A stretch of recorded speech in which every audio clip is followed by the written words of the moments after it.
the words of my mouth and the meditations of our hearts be always acceptable in thy sight, O Lord, our strength and our Redeemer. Amen.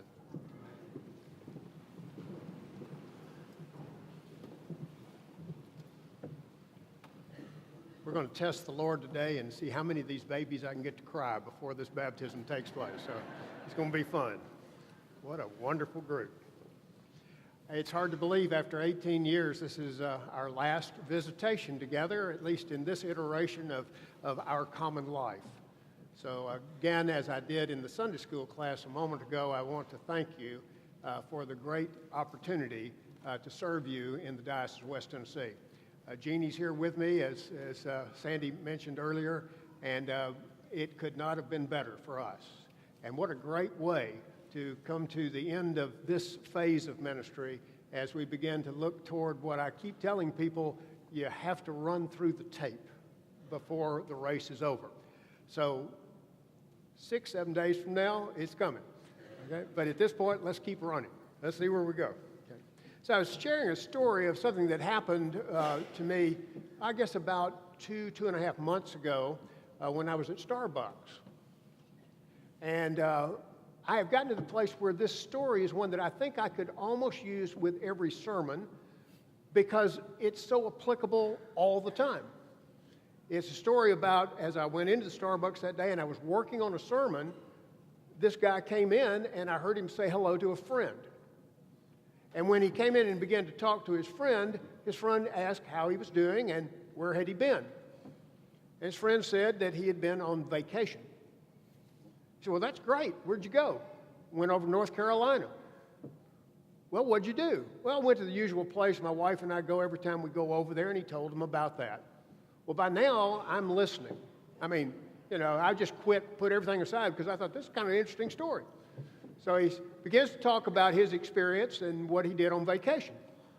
And when he goes to vacation storytelling, he talks about a friend who called him and heard that he and his wife were coming back over because this is their regular place to go. And so the friend says, would you have a chance for us to get together again when you come over here, because it's been a long time since we've seen each other? Sure. So they agree to meet, and they set a time, and they're going to meet at Starbucks in this North Carolina town. They get in, they go over, and he has not seen this guy for like 5 years. So he goes in and they meet at Starbucks and they begin to have a conversation 20, 30 minutes into it. And finally they say their goodbyes and he goes home to be with his wife.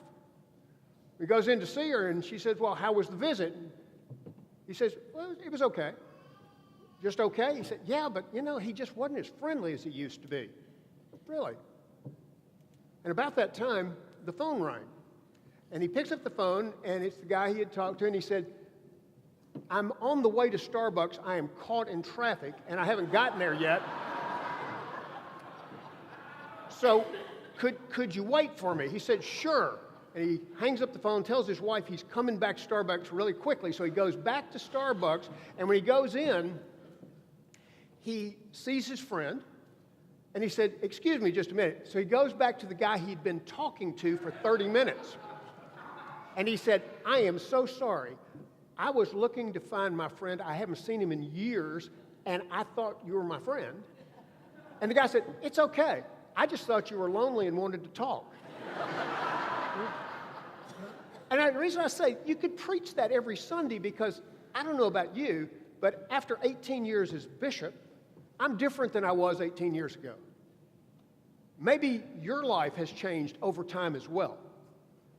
And it may be it doesn't take 18 years, just something happens in your life, and your life has changed from that point forward. So in a real sense, you're meeting the person you knew before, but they're different. Or if you're like me, I look in the mirror and I thought, who is that old guy? Where did he come from? And I look back 18 years and realize I've changed too.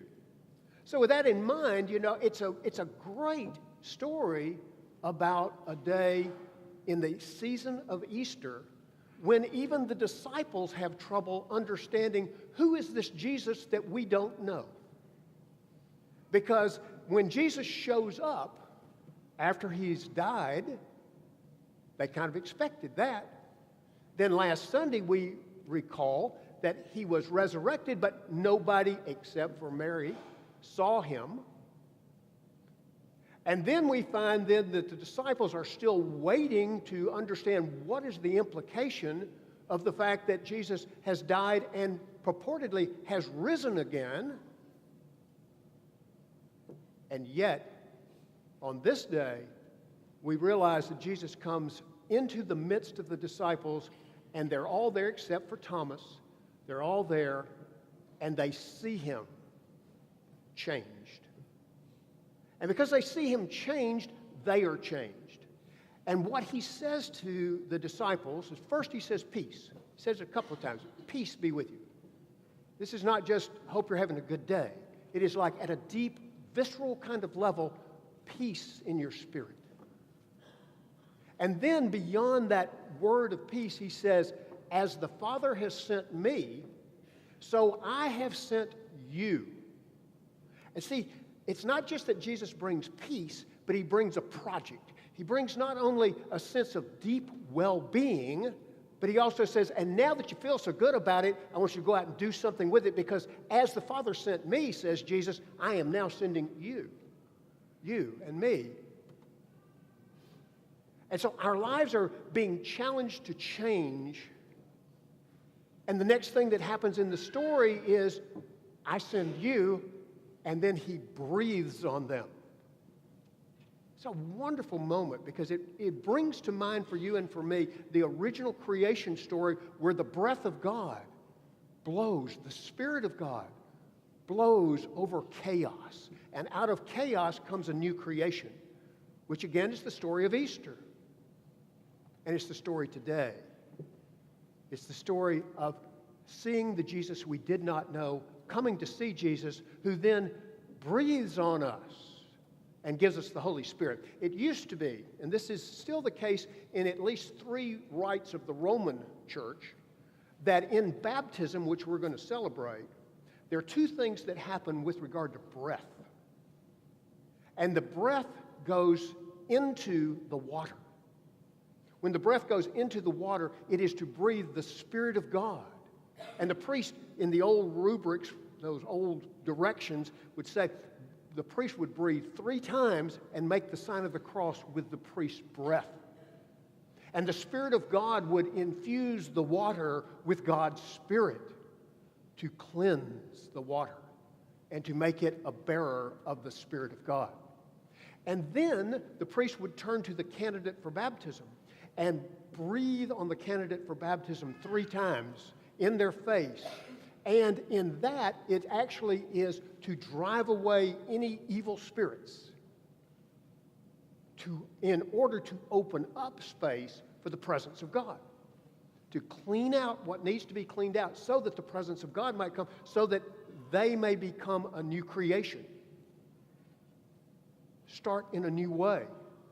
Take up a new project. Do God's thing in our lives. So it's within that context that we gather at the font in a few moments. We will have, I believe, 5 baptisms. If we make it through, it'll be fun. Okay?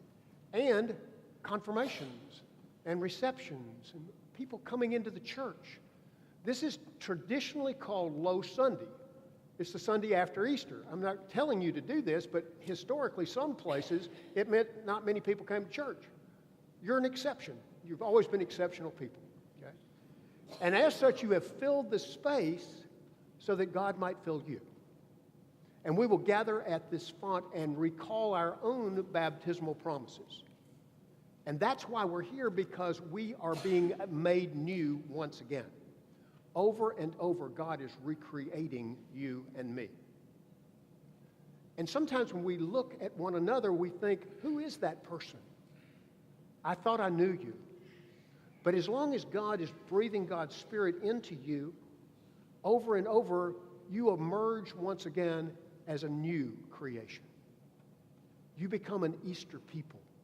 You become the very people of God, who not only come together to feel good about yourselves, but we do, but to feel good about the ministry God has given us to carry out through the doors into God's world. That's why we're here today, to celebrate the new beginning that Easter is the symbol of, and baptism is the sacramental expression for. An outward and visible sign, water, the name of the Trinity, of an inward and spiritual gift from God, God's gracious new creation. We are being changed, even now, and for that we give thanks. Amen.